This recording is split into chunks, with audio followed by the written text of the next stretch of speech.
According to John Meacham, and to other accounts I've read about the situation, it seems that Jefferson began his sexual relationship with Sally Hemings while the two were in France together in the later 1780s. John Meacham writes that it was in 1788 or 89 that the affair of many years started, and he addresses the ambiguity of the relationship in his book. He questions whether there was genuine emotional feeling or whether it was simply a slave master taking advantage of a severe power imbalance. I think it warrants mentioning that Sally may not have been 16 years old when this relationship began, when these sexual encounters began. So that's another thing that makes this really difficult to think about and to talk about. I think it's also worth mentioning that while in Paris, Sally at the very least had a conversation or conversations with Jefferson about remaining when Jefferson left, because she was free in France. Slavery had been outlawed there.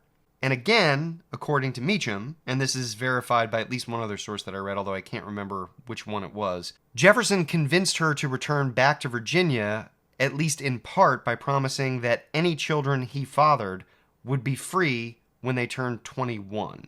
I guess make of that what you will. That seems like a pretty paltry concession to me. Why wouldn't you just free the children right away if you really cared? I mean, why carry on with this whole thing? I mean, I don't know. There's so many things about this that I find disturbing and frustrating. But that in particular, I think tells you just how bad the power imbalance was, that it's even a possibility that this conversation is what persuaded her to return back to America and back to slavery.